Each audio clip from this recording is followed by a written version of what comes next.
Coming up, you can now buy Narcan over the counter in some stores. Dedicated to Eastern and Southern Kentucky, this is WYMT Mountain News at 11. Good evening, I'm Steve Hensley. The FDA approved Narcan as an over-the-counter drug in March, and now it is starting to become available in stores and online. Jeremy Tom spoke with Recovery Center officials about the significance of this development. Last year, more than 110,000 Americans lost their lives to an opioid overdose. An analysis by State Line also found that accidental overdoses are now the leading cause of death for young people in 37 states, including Kentucky. Having no sense whatsoever that they're taking fentanyl. They're buying illicit pills, or they're being handed illicit pills, and they're dying. So Jonathan Gay with Addiction Recovery Care says they see any increased access to Narcan as a good thing. This has the opportunity to reverse and to save those lives. The FDA's approval in the spring allows this life-saving drug to be bought without any type of prescription. Now it's starting to show up in stores like Walgreens, Walmart, and online too. It's just critical to get, I'd like to get the community saturated with naloxone. Kevin Crabtree shares the sentiment that this is something everyone should carry. Nearly 40% of overdose deaths, there's someone present when they overdose. His organization, Voices of Hope, offers free overdose training and provides Narcan at no cost in Lexington. But even if it comes at a cost, he says the benefit of having it out on store shelves is immeasurable. We want to get more people in treatment. We want to help more people, and that starts with saving a life. In Lexington, Jeremy Toms, WYMT Mountain News. Emergent Biosolutions has suggested a retail price of $44.99 per carton of 2 doses. While these officials wish it could be zero, they still feel it is a step in the right direction.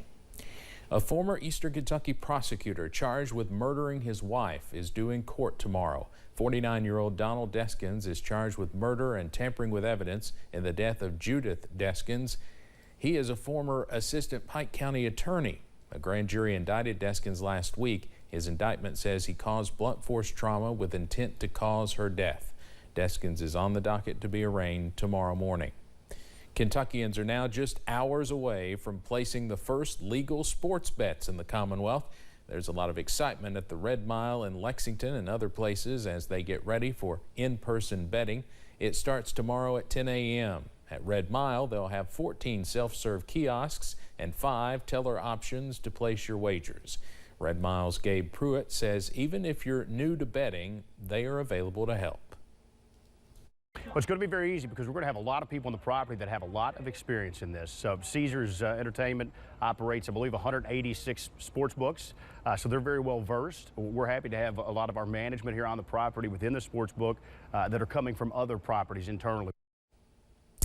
Of course, this is also happening in Corbin and Williamsburg tomorrow, and we'll have coverage.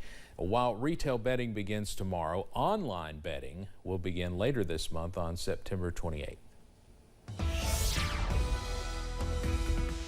Well, most of us getting a brief break from the showers tonight. However, we are watching out for more as we go into later tonight, also into your Thursday. Here's a look at the radar right now. And again, most of us are dry but cloudy, but zooming into possibly a few sprinkles now in Mingo, Logan counties, and Wayne County in West Virginia. Also close to Paintsville and Johnson County. Also maybe a few sprinkles in Floyd County as well. But for most of us, we are just dry, mild, and muggy into this evening for now. But again, that could change as we zoom out, look back to the west. Some new development in western Kentucky as that cold front continues pushing off to the east, so more showers are going to be possible as we go through tonight, also into your Thursday. But again, it's not going to rain all night long, but you may see a few showers as we go through tonight.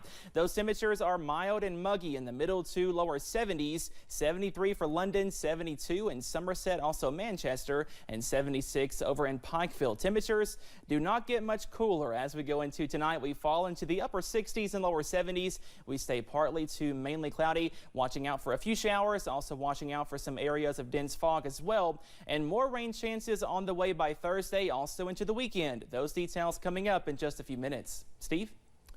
Cameron, thank you. On Capitol Hill today, new questions about the longest-serving Republican leader in Senate history. Even one of Kentucky Senator Mitch McConnell's colleagues is now doubting the diagnosis of the Capitol physician. But as CBS's Nicole Killian reports, the 81-year-old made it very clear he plans to stay in office. Senate Minority Leader Mitch McConnell dismissed questions about his health this afternoon and vowed to stay on. I'm going to finish my term as leader, and I'm going to finish my Senate term. The Kentucky Republican pointed back to a letter from Congress's attending physician, which found no evidence of seizure, stroke, or movement disorders such as Parkinson's disease, following 2 recent incidents in which he froze up. Kentucky's Rand Paul, an eye doctor, expressed support for McConnell, but skepticism about the Capitol physician's diagnosis. Well, I've practiced medicine for 25 years, and it doesn't look like dehydration to me. It looks like a focal neurologic event. McConnell met with his Republican colleagues privately to discuss his condition. Do you feel that he is being fully transparent about his health? He's a fine leader. If he has a hangnail, I don't need to know about it. Questions aren't only swirling around the 81-year-old McConnell. Today in Jakarta, Vice President Harris was asked about President Biden's age and whether she would be able to step into the role if necessary. Do you feel prepared for that possibility? As serving as Vice President prepared you for that job? Yes. And how would you describe that process? Well, first of all, I'm answering your hypothetical. But Joe Biden's going to be fine. So that is not going to come to fruition. Every vice president understands that when they take the oath, that they must be very clear about the responsibility they may have to take over the job of being president. I am no different. President Biden is 80 and would be 86 at the end of a second term if reelected. As for McConnell, he did not take any questions about his health during his meeting with GOP senators, but he was more candid, calling himself a concussion survivor. He also said he lacks energy and is sleeping more. Nicole Killian, CBS News, Capitol Hill. Well, President Biden departs on Thursday to attend the G20 summit in India. During his visit, the president and other G20 leaders will discuss climate change, debt restructuring, and the war in Ukraine.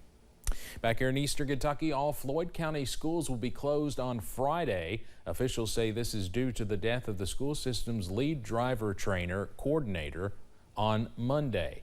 The funeral for 54-year-old Dwayne Dawson of High Hat will be held at noon Friday at the Nelson Frazier Funeral Home. School officials want to make sure colleagues are able to go. The day will be made up at the end of the school year. Some Eastern Kentucky superintendents say a funding change could benefit students. School districts are currently funded by the state through average daily attendance as opposed to enrollment.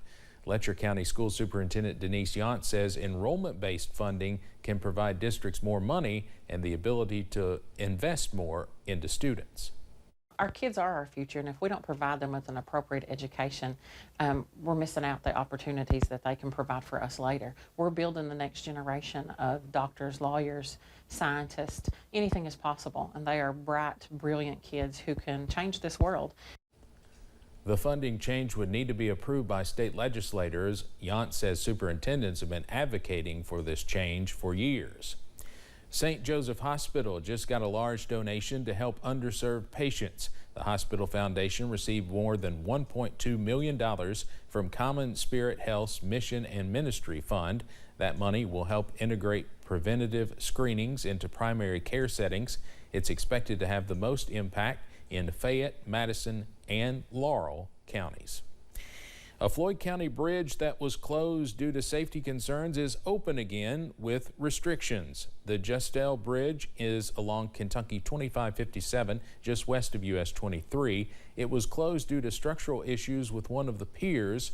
Crews began work on a temporary repair, and it reopened today under a 3-ton restricted weight limit. Work continues on a second phase of repairs. It's unclear when those will be finished. If you've driven down Main Street in downtown Hazard recently, there's a chance you've seen some changes to the former Grand Hotel site. 2 years ago, the city of Hazard acquired the lot, and prep work is currently being done for a new outdoor space in the city. Hazard Mayor Happy Mobilini says they are hoping to turn the site into something exciting for the community. It's going to have indoor-outdoor carpet. It's going to have places for food trucks. You know, it's already plumbed for water. They're putting electricity on it. What we want to do is fix it where it's like an outdoor market type deal. Downtown Coordinator Bailey Richards says the goal is to also have a stage, which will give the city the opportunity to host more small events and give community members a place to enjoy outside. A cleanup in Pike County has partners working across state lines to rid the river of rubber. The Friends of the Tug Fork River just celebrated its 5th annual Tire Tug of War and marked the removal of more than 10,000 tires from the river that borders Kentucky and West Virginia. The event includes partners and volunteers from Pike County and neighboring Mingo County, West Virginia. A lot of times you think that's going to make things harder, but the way West Virginia and Kentucky have come together, the state governments of the 2 states have come together, it's been amazing. The amount of help we've got and the difference we're able to make in the river because of that cooperation between the 2 states.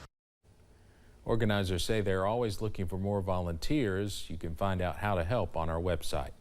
Coming up on Mountain News at 11, it might be September, but a heat wave is still blanketing much of the country, creating dangerous conditions.